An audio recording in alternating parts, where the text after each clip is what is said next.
What are we trying to do here? So first of all, we got some new Bilstein B12 rear dampers. Here, let's take them out of the box. So as you guys know, in Germany, you have to get your car TÜV'd. It has to be inspected. And I went in for an inspection. They said that my rear shocks were out. Now, I don't really believe them because they feel fine. They feel fine.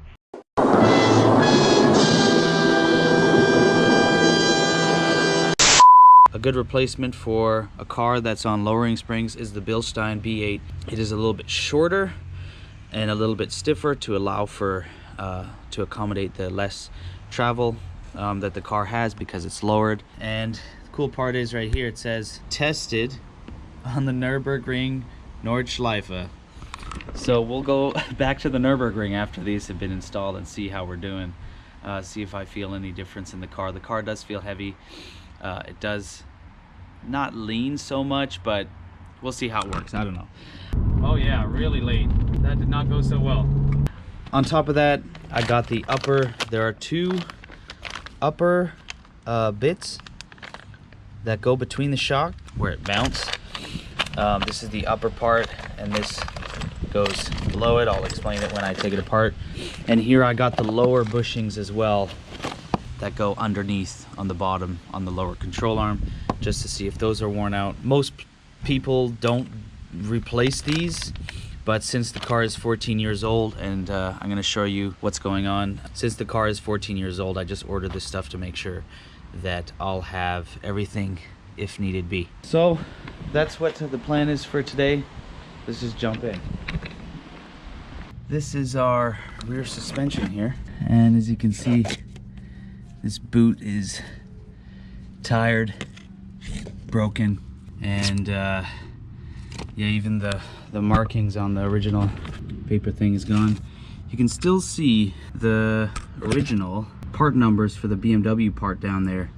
And if you actually, I know you guys can't see it so well here. Well, I'll put a picture on the screen, but if you read that correctly, you'll see a date on there, and it says 07/07/05. Now 07/07/05 is 2005, so that means these are the original dampers that are on the car that have done 115,000 kilometers or 13 years.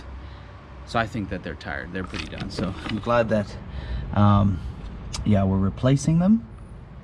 And what you got to do is, there's a bolt down here. You have to support this lower control arm and jack it up a bit, support it. Bolt comes out, and we have to tear away the stuff in the back to get at the top of the shock tower. Unbolt that, you compress it a bit, and it should come out. So what you guys need to do to get this off is to put a 15mm wrench in there on the end of the shock. I don't know if you can see that, and then ratchet this bolt off here, and because the shock will turn, so you got to hold it in place to get the bolt off. So I've done that now. Let's get into the trunk to get access to the top of the shock mount.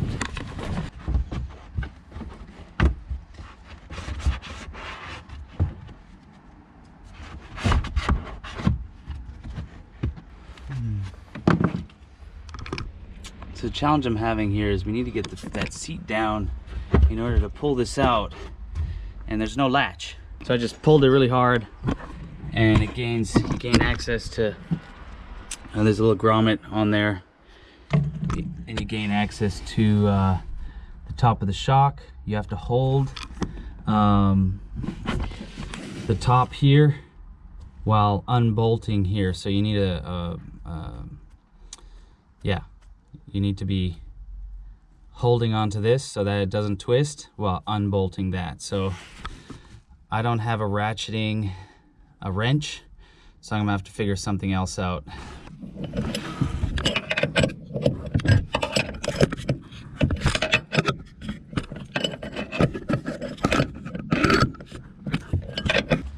Everything's unbolted.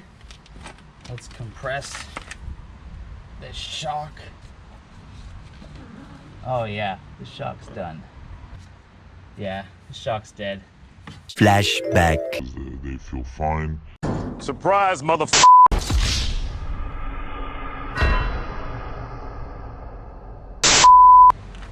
So, well, maybe the shock isn't fully dead, but when you push it down, there is some good resistance there. Well, as you can see, it doesn't come back. And the boot's all torn, and yeah, it's just done. It's 10 years old, well, 13 years old. Lasted pretty good time. It's coming back slowly. Anyway, let's take this cup off.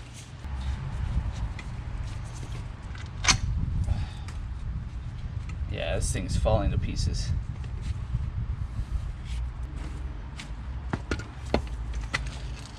Yeah, so I can't even do that with this one. Wow.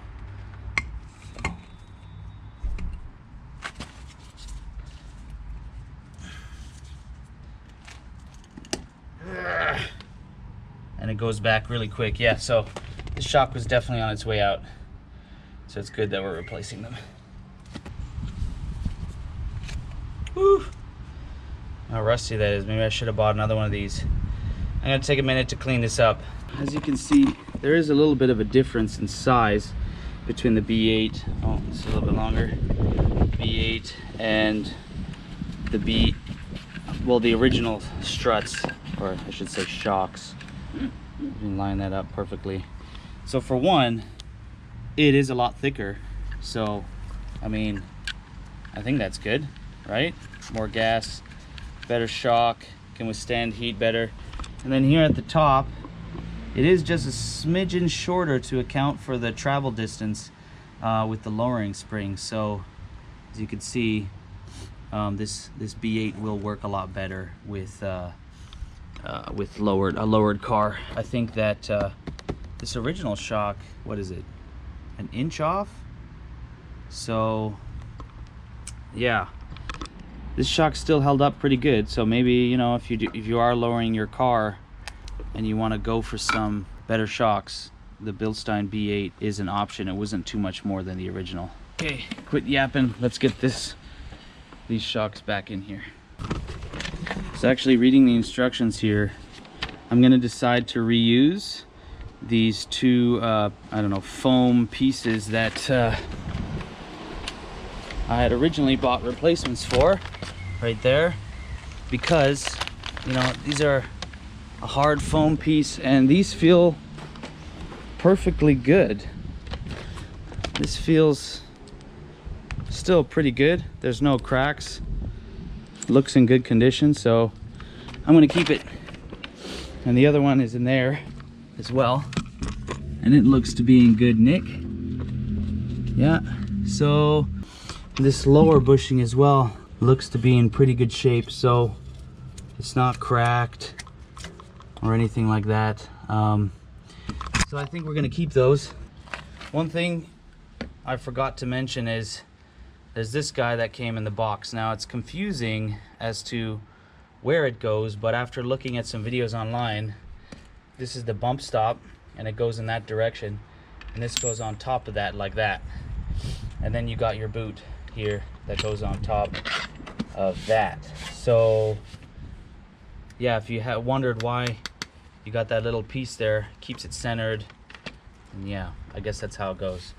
So from what I'm reading and watching online, the trick to this is to put in the bottom first.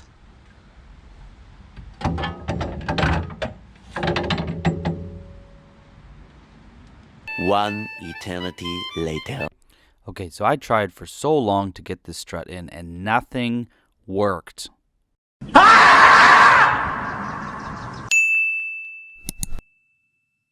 So then I went and watched some other YouTube videos online, and I noticed that, but you need to put all of the accessories for the strut on top of the strut itself. The metal cap, the foam bushing, and the little rubber thing needs to be placed on the strut shaft, and then when you go to compress the strut and put it in the car, everything goes in much easier. If you leave the foam bushing and the rubber piece inside the car like I did, there isn't enough clearance to actually get the strut compressed enough to put it in the car. So I'll show the full process right now.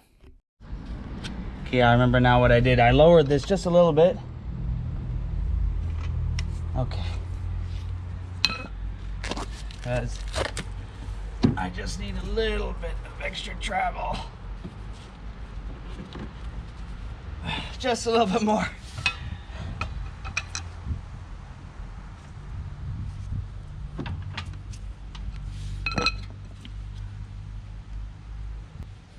Oh yeah. Okay. Let's pump this back up.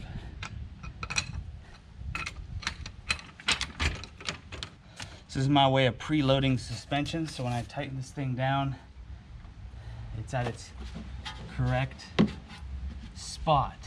And I forgot something. You guys know what I forgot? The cap.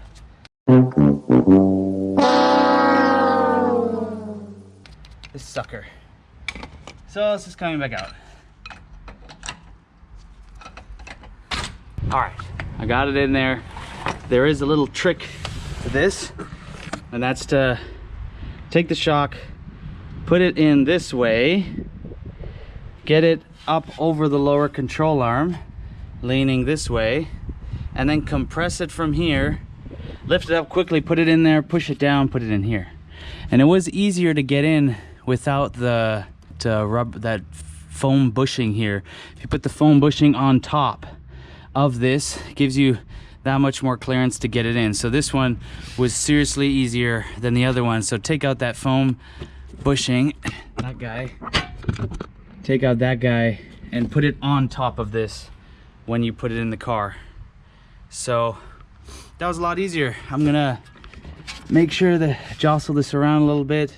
Another trick that you can do is people say that you undo these two torque 12 bolts, and it allows you to settle the suspension a little bit better, and then tighten those up as well, so it can settle into its new home.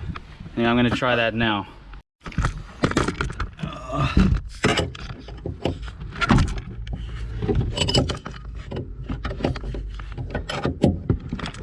Now I wish I had the ratcheting screwdriver set, because that would save me so much time right now.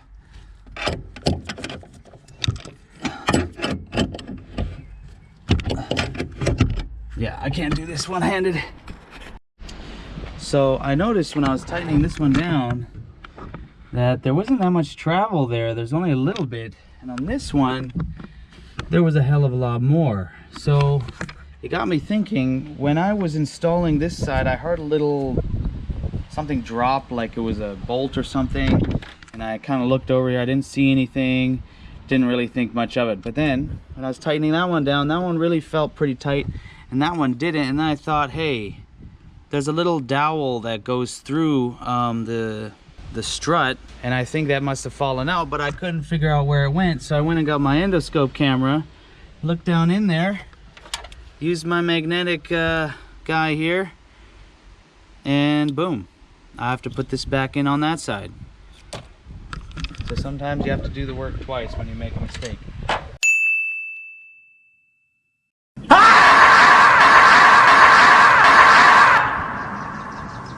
So go slow, don't make a mistake, and be careful. Thank you so much for watching. Feel free to check out my other video tutorials on my channel. If any of these videos were helpful to you, consider dropping a like and sharing these videos on social media to help other BMW owners save money fixing their cars. See you guys in the next video.